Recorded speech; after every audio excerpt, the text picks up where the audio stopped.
दोस्तों MS Excel के इस चैप्टर में आप सबका स्वागत है, जहां पर आज हम सीखेंगे बिल एंट्री परफॉर्म करना। अब आप सबको पता होगा कि अगर आप किसी सेल प्रोफाइल वाली जगह पे वर्क कर रहे हो, कोई स्टोर है या फिर कोई जगह है जहां पे आप वर्क कर रहे हो, जहां पे सेल अटेम्प्ट होती है, तो वहां पे जो आपका काम होगा वो ज्यादातर होगा बिल एंट्री करने का। मतलब जितने भी आप इनवॉइस क्रिएट कर रहे हो या जितने भी आप सेल कर रहे हो, उन सभी बिल्स की एंट्री करना। तो वही चीज आज के इस वीडियो में हम सीखेंगे। सो मेक श्योर कि आप इस वीडियो को पूरा देखें, और अगर ये वीडियो आपको अच्छी लगे तो प्लीज वीडियो को लाइक और शेयर जरूर करें।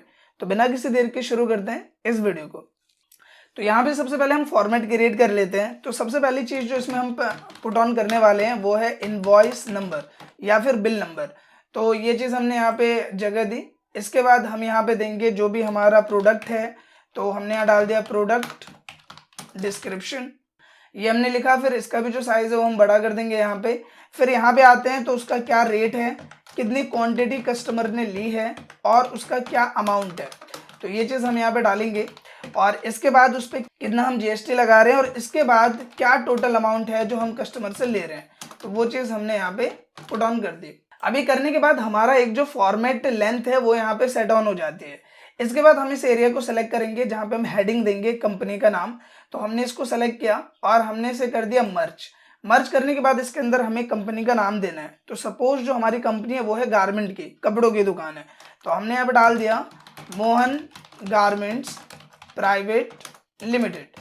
तो ये हमने लिखा, फिर हमने एंटर किया और ये जो नीचे वाली रो है इसको हम सेलेक्ट करेंगे और इसे भी मर्ज कर देंगे। यहाँ पे हम दे देते हैं एड्रेस।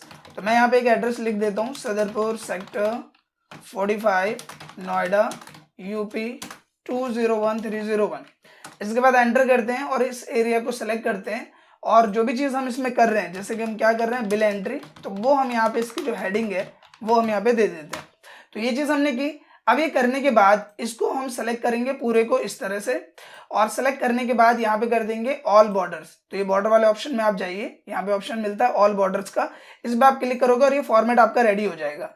इसके बाद इसे हम सेलेक्ट करते हैं और थोड़ा एडिट कर लेते हैं। तो इसे मैं थोड़ा सा बड़ा कर लेता हूँ, यहाँ पे बोल्ड कर देते हैं, और इसका जो कलर है वो हमने ग्रीन कर दिया बैकग्राउंड का। और इसके बाद इन्हें भी सेलेक्ट कर लेते हैं, और सेलेक्ट करने के बाद जो भी कलर हम यहाँ पे देना चाहते हैं, जैसे कि हमने यहाँ पे दे दिया ये वाला कलर, और नीचे वाले में हम दोबारा से ग्रीन कलर दे देते हैं। तो ये हमने दिया, बड़ा कर लेते हैं इसे और बोल्ड कर दिया। और इसका जो टेक्स्ट कलर है वो हमने व्हाइट या येलो जो भी आपको रखना है वो चीज़ आप यहाँ पे रख देते हो। इसके बाद इसे सेलेक्ट कर लेते हैं और इसे भी बोल्ड कर देते हैं। तो बेसिकली जो हमारा यहाँ पे फॉर्मेट है वो रेडी हो चुका है। अब इसमें जो हमें डेटा फिट ऑन करना है वो हम करते हैं। तो सबसे पहली चीज़ यहाँ पे हमें क्या करना है, इनवॉइस नंबर। तो जो भी आप बिल देते हो कस्टमर को, उस पर एक इनवॉइस होता है, यानी उस बिल का एक नंबर होता है। तो वही हो गया हमारा इनवॉइस नंबर। तो हम यहाँ पे एक इनवॉइस नंबर दे देते हैं। इसके बाद उस कस्टमर ने क्या लिया है, तो उसने लिया शर्ट। उसका रेट क्या है, तो उसका रेट है 480। कितनी क्वांटिटी ले रहा है, तो मान लो कस्टमर ले रहा है 2 शर्ट, तो हमने यहाँ क्वांटिटी 2 लिख दी। अमाउंट की बात करते हैं, तो अमाउंट क्या होगा, बेसिकली यहाँ पे जो उसका रेट है शर्ट का वो मल्टीप्लाई हो जाएगा क्वांटिटी के साथ। तो हमने इक्वल किया और पहले हमने इस रेट को सिलेक्ट किया, मल्टीप्लाई कर दिया क्वांटिटी के साथ और प्रेस किया एंटर। तो ये आ गया इसका अमाउंट। इसके बाद जीएसटी कितना लगा रहे हैं, जो बेसिकली अगर हम गारमेंट की बात करें तो वहाँ पे 2 मेन जीएसटी होती है, एक होता है 12% का और एक होता है 5% का। तो वो डिपेंड करता है कि आपका फैब्रिक कैसा है या किस नीश में आप वर्क कर रहे हो, तो वो मैटर करता है। तो यहाँ पे हम सपोज ले लेते हैं कि 12% जीएसटी ले रहे हैं, तो हमने यहाँ पे डाल दिया 12%, एंटर कर दें, इक्वल किया। अब इक्वल करने के बाद ये जो अमाउंट है इसका 12% हम कर देंगे, तो मल्टीप्लाई 12 डिवाइडेड बाई 100। आप जितना भी परसेंट लगाते हो वो 12 की जगह आ जाएगा। तो ये जो सेल मल्टीप्लाई 12 बाई 100, तो ये आ गया हमारा जीएसटी। और अब हम निकालेंगे टोटल अमाउंट। तो टोटल अमाउंट क्या होगा, उसका अमाउंट प्लस में जो उसको टैक्स देना है, तो वो हमने सेलेक्ट किया और प्रेस कर दिया एंटर। तो इस तरीके से हमारा जो टोटल अमाउंट है वो यहाँ पे आ जाएगा। तो आप इस तरह से देख पा रहे हो।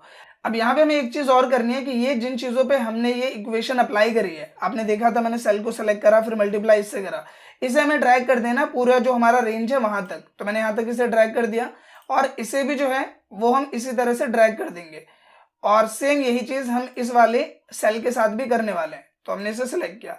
अब यहाँ पे भी 00 आ रहा है। जैसे मैं इसमें कोई भी डेटा फिट ऑन करूंगा, जैसे सपोज दैट मैं यहाँ पे डेटा फीड करता हूँ नेक्स्ट इनवॉइस का, जो कि 10302, और मैंने क्या सेल करी है, मैंने सेल करी है पैंट, वो है 750 की।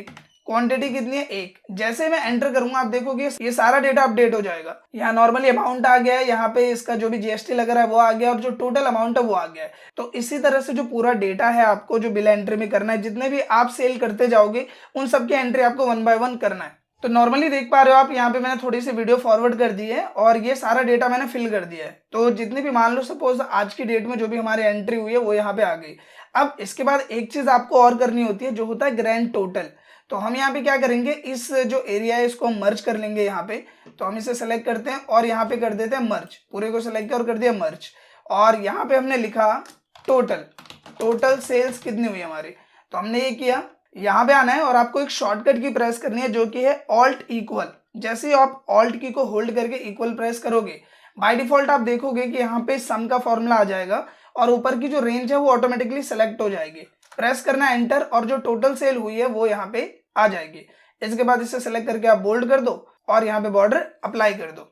सो इस तरह से जो आपका प्रॉपर बिल फॉर्मेट है वो आप क्रिएट कर सकते हो। बहुत ही इजी है बट इसकी नीड पड़ती है अगर आप कहीं पे भी सेल्स प्रोफाइल से रिलेटेड वर्क कर रहे हो एज अ कंप्यूटर ऑपरेटर, तो वहां पे आपको इसकी जरूरत पड़ सकती है। सो आई होप कि ये जो ट्यूटोरियल है वो आपको पसंद आया हो। अगर ये वीडियो आपको अच्छी लगी तो प्लीज वीडियो को लाइक करें, शेयर करें, साथ ही कमेंट करके अपना फीडबैक जरूर दें। Thank you.